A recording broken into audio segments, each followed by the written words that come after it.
یہ حقیقت بتانا مقصود ہے. یعنی جو کہانی وہ بیان کرنے لگے ہیں، جو گل دسن لگے نے، کہندے گل دسن دا مقصد ہے، گل سنان دا مقصد ہے.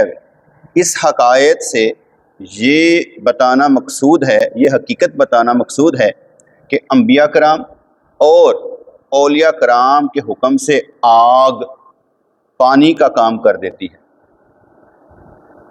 آگ کا کام کیا ہے؟ جلانا. لیکن انبیاء کرام کے حکم سے، اولیاء کرام کے حکم سے آگ پانی کا کام کر دیتی ہے. کہنے لگے کہ حضرت انس رضی اللہ تعالیٰ عنہ، حقائق ہے، حدیث نہیں. حدیث کا مطلب ہوتا ہے کوئی ریفرنس، کوئی حوالہ، کس کتاب میں لکھا ہے، بخاری، مسلم، ترمذی، ابن ماجہ، کون سی کتاب میں لکھا ہے. یہ حقائق بیان کر رہے ہیں. کہنے لگے حضرت انس رضی اللہ تعالیٰ عنہ کے گھر میں ایک شخص مہمان ہوا. وہ بیان کرتا ہے کہ حضرت انس رضی اللہ تعالیٰ عنہ جو دسترخوان نیچے بچھتا تھا، اس کے اوپر کھانا رکھا جاتا تھا، وہیں بیٹھ کر کھانا کھایا جاتا تھا. کوئی چکنائی کے قطرے گر جاتے تھے، کوئی تیل کے قطرے گر جاتے تھے، کوئی سالن گر جاتا تھا، تو وہ جو دسترخوان تھا ویسے صاف کر لیا جاتا تھا، لیکن نشان پڑ جاتے تھے. تو ان کا دسترخوان چکنائی وغیرہ سے پیلا ہو گیا، خراب ہو گیا. انہوں نے لونڈی سے کہا کہ اس دسترخوان کو تنور میں ڈال دو. کس میں ڈال دو؟ کس میں؟ تنور میں ڈال دو. یہ تنور ہی ہوگا نا، تندور تو نہیں ایسے تندور پڑھ دے رہے ہیں، پنجابی کہتے ہیں تندور چ پا دو. ٹھیک ہے، تنور سے تنور میں ڈال دو. ٹھیک ہے. سب مہمان حیران رہ گئے کہ یہ کیا کرنے لگے، دسترخوان آگ میں پھینکنے لگے. اب جب ان کے سامنے وہ دسترخوان آگ میں ڈالا گیا، وہ منتظر تھے کہ ابھی دھواں نکلے گا اور آگ لگے گی، لیکن ایسا کچھ نہیں ہوا. تھوڑی دیر کے بعد دیکھا کہ اس نے ایسے کر کے کھینچا اور تندور سے دسترخوان نکال لیا، تو وہ پاک سفید اور میل کچیل سے صاف تھا. لوگوں نے پوچھا اے صحابی یہ جلا کیوں نہیں اور صاف کیسے ہو گیا؟ انہوں نے فرمایا کہ ایک مرتبہ نبی اکرم علیہ الصلوۃ والسلام نے اپنا ہاتھ منہ اس سے پوچھا تھا. حضور نے اپنا ہاتھ منہ اس سے پوچھا تھا، اب یہ نہیں جلتا، اب یہ نہیں جلتا. اے شریف آدمی، اگر ایک بے جان کو نبی کا قرب حاصل ہو جانے سے ایسی فضیلت عطا ہو گئی تو عاشق کو کیا کچھ نہ ملے گا. اگر کعبے کو اینٹ پتھر ہوتے ہوئے ایسا مقام مل گیا تو انسان کو اس سے زیادہ شرافت عطا کیوں نہیں ہو سکتی.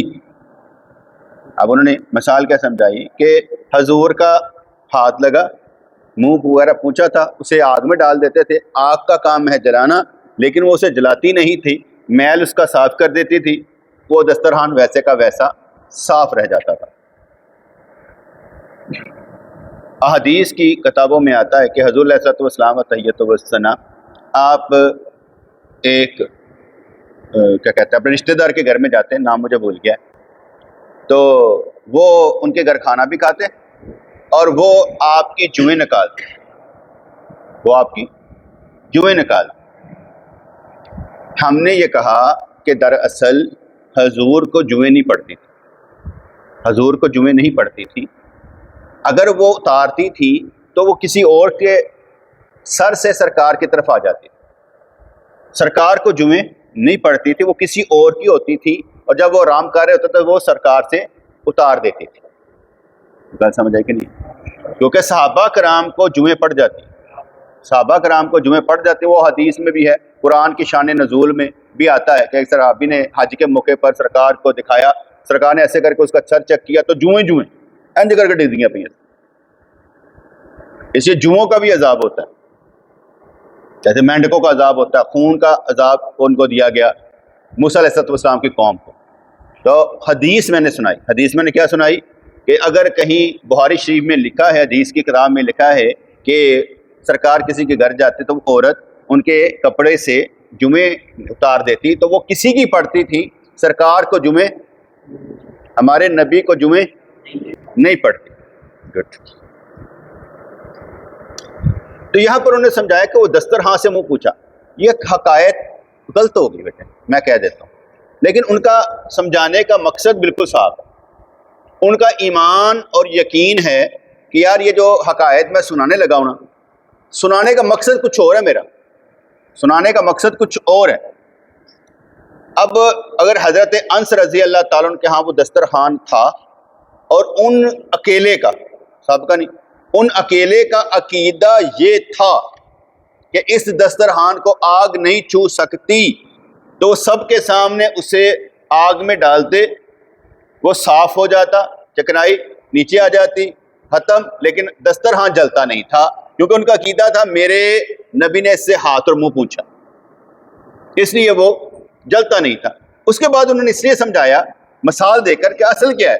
اصل وہ کہنے لگے اے شریف آدمی، اگر ایک بے جان کو، دسترخوان کو، نبی کریم کا قرب حاصل ہو جانے سے کہ انہوں نے ہاتھ منہ پوچھا تو ایسی فضیلت عطا ہو گئی تو عاشق کو کیا نہ ملے گا. جیسے ہم کہتے ہیں نا یار ایک بندہ حافظ قرآن ہے، حفظ کرتا ہے، اس کے سینے میں قرآن ہے، اس کے سینے میں قرآن ہے، اگر وہ مر جائے قبر میں رکھا جائے تو کیڑے نہیں کھائیں کیونکہ اس کے سینے میں قرآن ہے.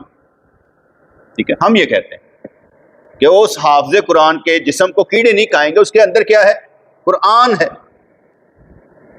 جس بندے کا جسم، روح دونوں مل کر ذکر کرتے کرتے کرتے کرتے وہ 24 گھنٹے کے لیے حضور کی غلامی میں آ گیا، یعنی اس کا کوئی کام، کوئی عمل حضور کی شریعت کے خلاف نہیں ہے، تو وہ سراپا نور کا بن گیا، وہ سراپا نور کا بن گیا. سراپا بشر ہے مگر اس کے اندر سے خوشبو کون سی آ رہی ہے؟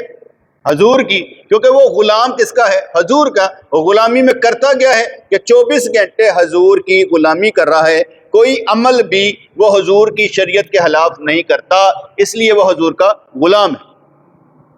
تو بات سمجھ میں آ گئی؟ تو ایسے کو بھی کیڑے نہیں کھا سکتے.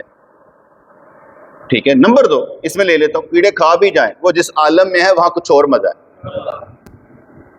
جیسے ہمارے پیر و مرشد رحمۃ اللہ علیہ فرماتے تھے کہ بعد از وفات، بعد از وصال بھی اولیاء کرام اللہ کے حکم سے فیض دیتے ہیں، اللہ کے حکم سے فیض دیتے ہیں. حکم کس کا؟ اللہ کا. یہ نہیں کہ ان کی قبر پر آپ جائیں، ایسی کوئی بات نہیں، جہاں مرضی ہوں اللہ کا حکم جس کو ہو جائے وہ مدد کر دے. تو اللہ کے حکم سے فیض دیتے ہیں.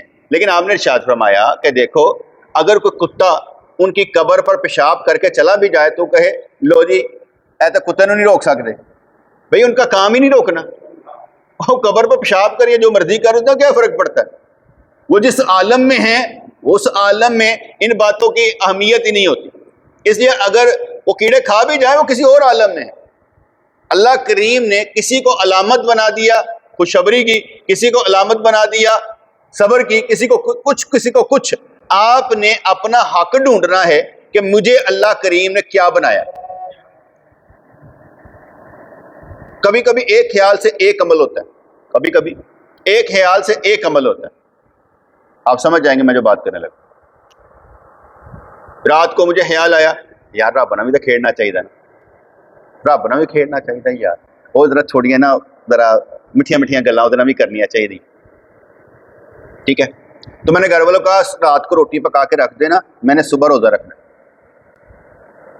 تو صبح میں کہا صبح میرے لیے تکلیف نہیں کرنی، آپ نے رات کو روٹی پکانی، وہ سکی ہے، مٹی ہے، گلی ہے، جو مرضی میں کھا رہا، مجھے اس سے کوئی غرض نہیں کہ پراٹھا نواں تازہ تازہ اترے ہوئے تو پھر میں کھاواں گا تو پھر میرا روزہ ہوئے گا. آپ نے بس پکا کے رکھ دی. انہوں نے روٹی پکا کے رکھ دی. آلو بتاؤ پکے ہوئے تھے، بتاؤں ہی کہتے ہیں نا کہ کچھ اور کہتے ہیں، بینگن، او یار وہ مجھے نہیں نا ہوتا، آلو بینگن پکے ہوئے تھے.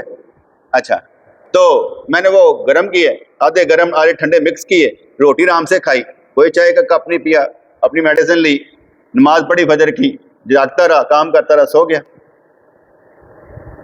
میں اٹھتا ہوں 2-3 بجے اطمینان کے ساتھ، مجھے کوئی جلدی نہیں ہوتی، آرام سے اٹھا، ظہر کی نماز پڑھی، جو 2-4 کام کرنے تھے، ادھر آ گیا مرکز پر، آرام سے کھولا۔ اب ایک جو سنا خیال نے مجھ سے یہ کام کروایا، اور رب نے نال کھیڑیاں کریے یار، کچھ نہ اگے ودن دے کو جتن کریے، چل ایک روزے رکھ لے یار، کوئی نہ کوئی کریے نہ، کی کرنے ستے تو رہنا اور کی کرنا ہے۔ اب اس بات نے ایک عمل کیا، کیا کیا میں نے؟ روزہ رکھ لیا۔ کس لیے رکھا؟ اس لیے رکھا کہ یار کچھ کریے یار۔ 24 گھنٹے اگر بندہ یہ سوچے نا اب کیا کر سکتا ہوں، اب کیا کر سکتا ہوں، اب کیا کر، وہ کھیڑتا رہے نال نال، رب سونے دے نال وہ کھیڑتا رہے۔ یہ میں نے آپ کو اس لیے بتایا اس معاملے میں کہ یار انسان کوشش کرتا رہے تو 24 گھنٹے حضور کا غلام ہے، اس کے اندر سے خوشبو ان کی آئے گی، بات ان کی نکلے گی، کیونکہ وہ، ایک مثال دیتا ہوں، وحید بھائی کو میں نے دیا، میں کہ یار میرے نا نیشنل آئیڈینٹی کارڈ یہ اس کی نا فوٹو کاپی کروا لا۔ اس نے گھر میں آ کے مجھے وہ کاپیاں دی، کہتے صحیح شناختی کارڈ جو ہے نا وہ ملتا نہیں پیا، شاید میں دکان پہ چھوڑ آیا، شاید میں وہ کیا کہتے ہیں مرکز پر چھوڑ آیا ہوں، میں کہیں پر چھوڑ آیا، کوئی بات نہیں، صبح دکان پہ جا کے نکال لاؤں گا۔ میں کہا گم بھی ہو یہ کوئی گل کچھ نہیں ہوتا، یہ کون سا اتنا بڑے کام۔ اب میں نے کیوں اسے کہا اسے یہ تردد نہ ہو گم ہو جائے گا تو سائیں کو یار میرے کو گم ہو جاتا ہے، جس بندے نے کوئی کام کرنا ہے اسے کچھ تو ہوگا، تو اگر کبھی کوئی چیز گم ہو جائے تو کیا اب اس کو کیا کہا جائے کہ یار ہاں اس کی عادت میں شامل ہے کہ باہر موبائل رکھ کے بھول جائے، بولے دا ایشو ہے کہ اس کا مطلب ہے کہ سمجھدار نہیں رہا یا ٹینشن بہت ہے اس کے اوپر، جس کی وجہ سے یہ موبائل بھی بھول رہا ہے، NIC بھی بھول رہا ہے، یہ کر رہا ہے، اسے اپنی ٹینشن دور کرنی چاہیے، ٹھیک ہے۔ اب یہ میرا عمل کس میں آئے گا؟ صبر میں۔ کس میں آئے گا؟ صبر میں۔ میں اسے پوچھا، کہتا نہیں صحیح، وہ اس دکاندار نے کہا میرے پاس نہیں چھوڑ کر آئے، میں نے کہا بھائی وہ ایسے ایسے ہوا ہے، کہتے صحیح جا کے بنوا لیتے ہیں، میں کہ ابھی دیر کرنی نہیں ہے، کیونکہ میں لیٹ کرنے کا عادی نہیں کہ اپنے ڈاکومنٹ جو ہیں آپ کا مکمل نہ ہوں، میں اس کا عادی نہیں ہوں، میں کہتا اپنے پاس ہر چیز رکھیں، ہر چیز آپ کے پاس ہونی چاہیے، یہ نہیں ایکسپائر ہوا ہے 2 مہینے ہو گئے، کیوں ہوئے ہیں بھائی 1 مہینہ پہلے بناؤ، نہیں ہونا چاہیے، ہماری ہر چیز مکمل ہونی چاہیے، جیسے مرنے کا وقت ہو آپ کی ہر چیز مکمل ہونی چاہیے جانے کے لیے، نمازیں مکمل، روزے مکمل، زکوٰۃ مکمل، حج مکمل ہونے چاہیے نا، فلائٹ بالکل تیار ہے، لیٹ ہونا ہی نہیں چاہیے۔ تو بات سمجھ میں آ رہی کہ نہیں آ رہی؟ کوئی بھی چیز ہو بیٹے جو ان کو سبق ملتا ہے روزانہ ان کو یاد ہونا چاہیے، ان کو چاہیے میں جب تک یاد نہیں کروں گا میں نے سونا نہیں ہے، جب تک میں نے یاد نہیں کرنا میں نے سونا نہیں ہے، سو کر جب میں کام کرنے میں شکر ہے اللہ آج کا میں نے لیسن یاد کر لی، بلکہ اگلا بھی یاد کر لیا، مزہ آتا ہے نا کہ کوئی چیز جب یاد کریں تو پھر یاد رکھیں، یہ کیا بندہ بھول جائے۔ تو یہاں پر جو انہوں نے مثال دے کر سمجھایا نا، کیا شریف آدمی اگر بے جان یعنی ایک دسترخوان کو حضور سے نسبت ہو گئی کہ ان کے ساتھ انہوں نے منہ پہنچا، جیسے ساڑھا پونا ہوتا ہے، روٹی رکھنے والا کپڑا ہوتا ہے، ہم ایسے کر کے رکھ دیتے ہیں، تو حضور علیہ السلام نے ایسے کر کے ہاتھ ایسے کر کے پوچھ لیا۔ میں نے ایک دفعہ خواب میں شاید دیکھا کہ حضور مرکب عالم نے اس طرح کیا کہتے ہیں کوئی چیز پی تو آپ نے نا ایسے کر کے صاف کر لیا، میں بھی جب بھی خواب میں دیکھا تھا لیکن میں جب بھی ایسے کوئی چیز ہے نا منہ صاف کرنا میں بھی پکڑتا ہوں یہاں صاف کر لیتا ہوں، جو میں دیکھا تھا ٹھیک ہے۔ کوئی بھی چیز ہے ہمیں کھیل کھیلنے چاہیے، اللہ کے ساتھ کھیل کھیلنا چاہیے کہ یار میں آج کی کر سکتا، آج کی کر سکتا، آج انج کر لا، انج کر لا، انج کر لا، کوئی نہ کوئی کھیل کھیلتے رہنا چاہیے۔ اور یہاں پر نسبت کی بات کی کہ اگر بے جان کو حضور سے نسبت ہو جائے تو اس کے اندر بھی یہ جان پڑ جاتی ہے، اسے آگ نہیں گاتی، تو عاشق کا کیا حال ہوگا؟ عاشق کا کیا حال ہوگا؟ اب تو ہم لوگ نا کرامتیں نہیں مانتے، میں کہتا ہوں کرامتیں بیان بھی نہیں کرنی چاہیے، میں خود کہتا ہوں کرامتیں نہیں بیان کرنی چاہیے۔ کرامت ایسی کیفیت کا نام ہے جو ہو جاتی ہے لیکن لازمی نہیں کہ ہر بار ہو، لازمی نہیں کہ ہر بار ہو، وہ اسی وقت ہی ایک کیفیت کا نام ہوتا ہے۔ ہمارے پیر مرشد رحمۃ اللہ علیہ فرمانے لگے کہ ایک مجنوں تھا، پاگل آدمی، تو جمعے کا ٹائم تھا تو ایک بندے نے کہا مجنوں یہاں پر کیا کر رہا ہے؟ جمعے کا ٹائم ہو گیا۔ وہ تو مجنوں تھا، اس پہ کون سی شریعت لگتی تھی؟ تو مجذوب پر تو شریعت لگتی نہیں ہے۔ اسے کہا مجنوں جمعے کا ٹائم ہو گیا۔ جمعے کا ٹائم ہو گیا، اچھا۔ ساتھ ہی نا وہ کڑھائی میں پکوڑے نکالا، اس نے وہ تیل سے نا وضو کرنا شروع کر دیا، داڑھی کا حلال کرنا شروع کر دی. وہ گرم گرم ہو گیا, وہ بھاگ گیا, جس کی کڑھائی ہے نا وہ بھاگ گیا, مجھ پر سینٹیں نہ پڑے. اسے پوچھا وضو کر لیا؟ وضو ہو گیا. ہاں. کہتا گرم نہیں تھا. کہتا نہیں ٹھنڈا تھا. اس کے لیے وہ چیز ہی نہیں ہے. اب میں اس کو اور الٹ کر دیتا ہوں. اس چیز سے منع کیا گیا ہے کہ آپ ہڈی اور لد سے پہانا صاف کریں. ہم پانی سے کرتے نا, پیشاب پہانا صاف کرتے پانی سے کرتے ہیں, لیکن پہلے دور میں کیا ہوتا تھا, وہ وٹے سے, پتھر سے, مٹی سے کرتے تھے. تو یہ منع کیا گیا کہ لد سے, جانور کی لد, اس سے اور ہڈی سے آپ نے پہانا صاف نہیں کرنا, کیونکہ یہ جنوں کی خوراک. جنوں کی خوراک کیا ہے؟ لد, ہڈی, یہ جنوں کی خوراک ہے. اب ہے کیا لد, ہے کیا ہڈی. ان کے لیے وہ لد یا ہڈی نہیں ہے, ان کے لیے گلاب جامن ہے, ان کے لیے برفی ہے. ہمارے لیے یہ ہے, ان کے لیے یہ ہے. اب بندہ پوچھے یہ کیا؟ حضور نے فرمایا یہ ان کی خوراک ہے. ہمارے لیے یہ ہے, ان کے لیے یہ ہے. عاشق کے لیے یہ ہے, جو عاشق نہیں اس کے لیے یہ ہے. اس لیے اس نے کر کے کہا نہیں ٹھنڈا تھا, اس کے لیے وہ تیل بھی نہیں ہوگا, اس کے لیے وہ پانی ہی ہوگا, اس کے لیے وہ پانی ہوگا. اس لیے عاشقوں کی گل کوئی اور ہے, عاشق کے مسائل کچھ اور. تو یہاں پر یہ فرمایا کہ اگر ایک بے جان کو نبی کریم کا قرب حاصل ہو جانے سے ایسی فضیلت عطا ہو گئی تو عاشق کو کیا کچھ نہ ملے گا. اگر کعبے کو اینٹ پتھر ہوتے ہوئے ایسا مقام مل گیا تو انسان کو اس سے زیادہ شرافت عطا ہو سکتی ہے کہ وہ انوار التجلیات کا مرکز بن گیا, اللہ کی انوار التجلیات کا. میں وہ کیا کہتے ہیں, واک کر رہا تھا تو میں نے نعت سننی شروع کر دی, اور نعت تو مجھے معلوم نہیں تو اس میں وہ خانہ کعبہ دکھا رہے. خانہ کعبہ دیکھ کر میرے دل میں خیال پیدا ہوا کہ یار ابھی پیدا ہوا یار یہ انوار التجلیات کا مرکز ہے اللہ کا. یار آئندہ گیا نا میں تو اس کو ہاتھ لگاؤں گا, اس کو منہ لگاؤں گا, ٹھیک ہے, اس کو سینہ لگاؤں گا. اب نیت کیا ہوئی, اب میں گیا نا تو میں اس کو ہاتھ بھی لگاؤں گا کرنٹ لینے کے لیے.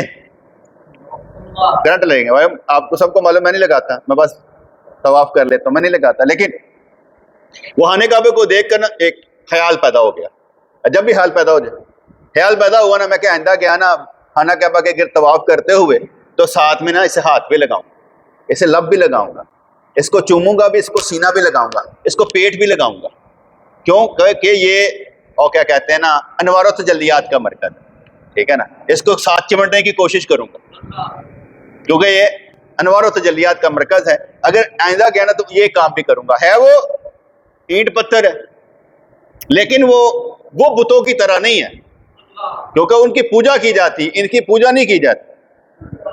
اس کو اللہ کا گھر سمجھ کر طواف کیا جاتا ہے. خانہ کعبہ حالانکہ جس کو ہم اللہ کا گھر کہتے ہیں وہ اللہ اس میں کبھی نہیں آیا کہ اندر بیٹھا ہو. اللہ تو ماورا ہے ان سب چیزوں سے, اس لیے اللہ کریم وہاں پر موجود نہیں ہے. اس کی انوار و تجلیات کا مرکز ہے. اللہ جو چاہے جس کے پیچھے مرضی گھما دے. ایک بندے کا بڑا تھا, اس نے کہا دیکھو آپ یہ گواہی دیتے ہو اشہد ان لا الہ الا اللہ واشہد ان محمدا عبدہ ورسولہ. اس بندے نے یہ بات کہہ دی. کہنے لگا دیکھو جس کی گواہی دی جاتی ہے اس کو دیکھا بھی تو جاتا ہے نا, جس کو دیکھا ہی نہیں تو گواہی کیسی. حالانکہ جو یہ بات کر رہا تھا میں سمجھ رہا تھا کہ وہ 2 نمبر ہے, وہ 2 نمبر ہے. لیکن میں اس سے یہ سوال نہیں کر پایا کہ سرکار نے دیکھے تو گواہی کر دینے میں. ہم تو یؤمنون بالغیب پر ہیں. الذین یؤمنون بالغیب, جنت کو دیکھا ہے تو پھر بھی کہتے ہو آمنت باللہ و ملائکتہ, ایمان اس پر لاتے ہو. دیکھا تو ہے نہیں جنت کو. دوزخ کو دیکھا ہے, فرشتوں کو دیکھا ہے نہیں, لیکن مانتے تو ہو کہ ہے. اس لیے یقین کی حدوں کو چھونا چاہیے, بحث نہیں کرنی چاہیے. اگر کعبے کو اینٹ پتھر ہوتے ہوئے ایسا مقام مل گیا اور تم لوگوں کو کیوں مقام نہیں مل سکتا؟ لیکن مقام کب ملے گا؟ جب آپ کے اندر میرے اندر حضور کی محبت غالب ہوگی، برائی کم اچھائی زیادہ ہوگی، تو پھر مقام ملے گا۔ مہمانوں نے لونڈی سے پوچھا کہ حضرت انس تو اس راز سے واقف تھے، تو نے کیوں بے سوچے سمجھے رومال آگ میں ڈال دیا؟ ان کو تو معلوم تھا اس کے منہ صاف کیا۔ لونڈی نے جواب دیا کہ میں یہ سمجھے ہوئی تھی کہ حضرت انس غلط حکم نہیں دے سکتے۔ میں اللہ کے نیک بندوں سے امید رکھتی ہوں، یہ کپڑا کیا چیز ہے، اگر یہ مجھے بھی حکم دیں کہ آگ میں کود جا تو میں پکے اعتقاد سے اللہ کے بھروسے پر اپنا سر اس میں ڈال دوں۔ اسی بات یعنی اس نے کتنے یقین سے کہا کہ مجھے معلوم ہے یہ غلط حکم دیتے ہی نہیں۔ اگر انہوں نے حکم دیا کہ بھی آگ میں کود جاؤ تو میں یہ یقین رکھتی ہوں اس میں میرا ہی بھلا ہوگا، میں چھلانگ لگا دوں، اس لیے میں نے چھلانگ لگا دینی۔ پھر پڑھ لیتے ہیں۔ مہمانوں نے لونڈی سے پوچھا کہ حضرت انس تو اس راز سے واقف تھے، تو نے کیوں بے سوچے سمجھے رومال آگ میں ڈال دیا؟ لونڈی نے جواب دیا کہ میں یہ سمجھے ہوئی تھی کہ حضرت انس غلط حکم نہیں دے سکتے تھے۔ یہاں پر وہ اولیاء کرام کی بات کرتے ہیں کہ اولیاء کرام غلط حکم نہیں دیتے، وہی حکم دیں گے جو ٹھیک ہوگا، وہ کسی کا غلط کر نہیں سکتے، وہ ہمیشہ شریعت کے مطابق ان کو حل بتائیں گے، جواب دیں گے۔ میں اللہ کے نیک بندوں سے امید رکھتی ہوں کہ یہ کپڑا کیا چیز ہے، اگر یہ مجھے بھی حکم دیں کہ آگ میں کود جا تو میں پکے اعتقاد سے اللہ کے بھروسے پر اپنا سر اس میں ڈال دوں گی۔ آج کہتے ہیں اے دوست، مردوں کا اعتقاد اس خادمہ سے کم نہیں ہونا چاہیے، یعنی اللہ کے بندوں کا اعتماد اللہ پر، نبی پر، اس خادمہ سے کم نہیں ہونا چاہیے کہ مرد کا دل اگر اس خادمہ سے کم درجے پر ہے تو وہ دل نہیں ہے بلکہ پیٹ ہے۔ یہ روٹی کھانا کوئی کام مانتا، دل تو دل ہوتا ہے، دل میں اللہ کے سوا کوئی نہیں ہوتا، اس لیے اگر اس خادمہ سے کم درجے پر ہے تو وہ دل نہیں ہے بلکہ پیٹ ہے۔ پیٹ کی خوراک کبھی پوری نہیں ہوتی، پیٹ کی خوراک کبھی پوری نہیں ہوتی، بس ڈائٹ پلان صحیح ہونا چاہیے، ڈائٹ پلان صحیح ہونا چاہیے بس۔ ابھی اس پر بحث نہیں کرنا چاہتا، تو موڈ نہیں ہے۔ کہتے ہیں کہ پانی نہ ہونے کی وجہ سے عربوں کے ایک قافلے کی حالت بہت خراب ہو، اچانک وہاں سے حضور کا گزر ہوا، آپ نے دیکھا کہ قافلے کے لوگ اور جانور پیاس سے بے حال ہو گئے، آپ کو ان لوگوں کی حالت پر بہت رحم آیا، آپ صلی اللہ علیہ وسلم نے فرمایا جلدی کرو، اس ٹیلے کے پیچھے پہنچو، ایک حبشی ایک اونٹ پر پانی کی مشک لے کر جا رہا ہے، اسے اونٹ سمیت میرے پاس پکڑ کر لے آؤ۔ وہ لوگ اس حبشی کو پکڑ کر لے آئے، اس نے پوچھا مجھے کس کے پاس لے کر جا رہے؟ انہوں نے کہا کہ اس کے پاس لے کر جا رہے ہیں جو جانوں کے نور ہیں اور محلوقات میں سب سے بلند مرتبہ ہیں۔ انہوں نے حضور کی تعریف کی۔ حبشی بولا تو پھر تو یہ وہی جادوگر ہے جس نے کچھ لوگوں کو اپنے جادو سے مغلوب کر لیا ہے، میں اس کے پاس بالکل نہیں جاؤں گا۔ وہ اسے کھینچ تان کر زبردستی نبی اکرم کے پاس لے آئے۔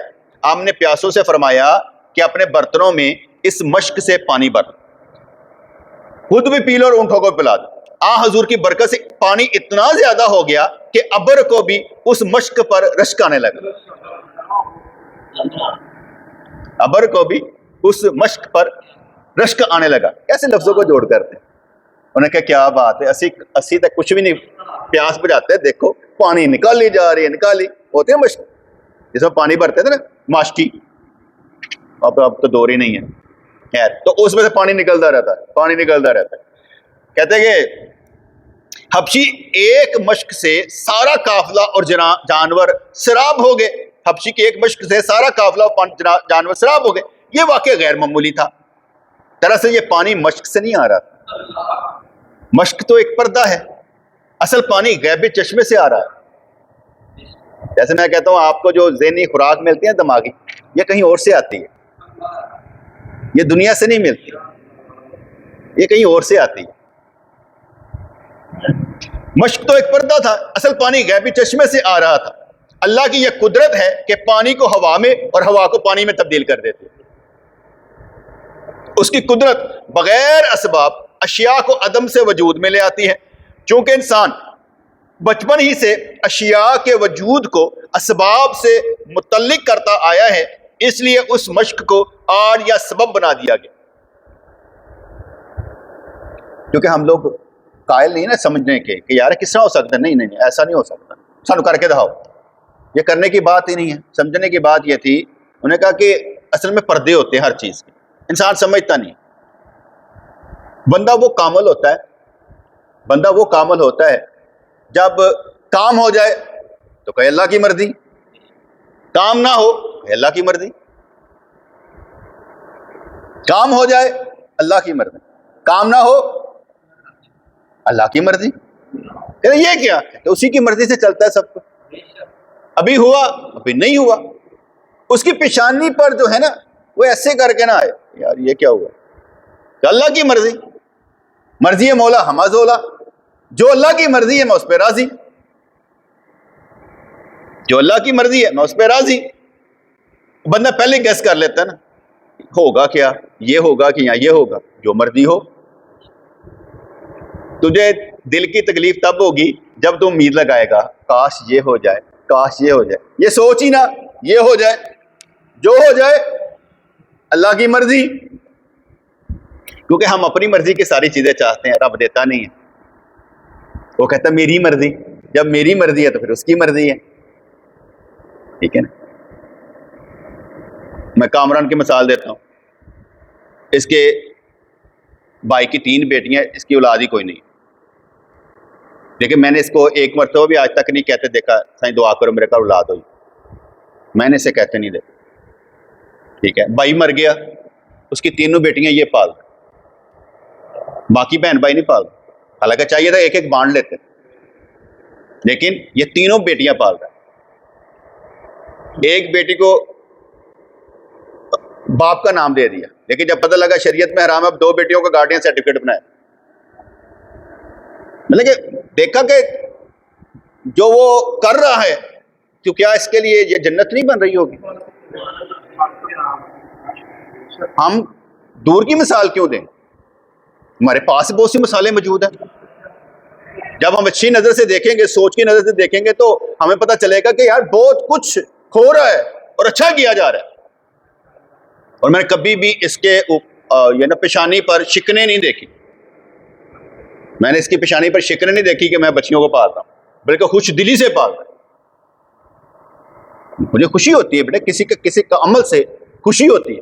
ہم لوگ پریشان ہوتے ہیں، میں کہیں پر پریشان ہو جانا یار کیا بنے گا، میں کہا گل سن، خدا نہیں ہے تو، خدا وہی ہے، الہ وہی ہے، وہ جو کرے گا بہتر کرے گا۔ یہ کائنات وہ چلا رہا ہے، تو نہیں چلا رہا۔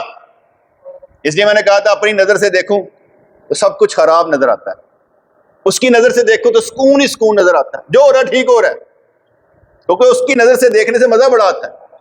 اپنی نظر سے دیکھنے پر غصہ آتا ہے، دم ٹوٹ جاتا ہے، سانس پھول جاتی ہے، لیکن جب اللہ کی نظر سے دیکھتے ہیں تو چین ہی چین لگتا ہے، کہتا ہے جو ہو رہا ہے ٹھیک ہو رہا ہے، ٹھیک ہے جی۔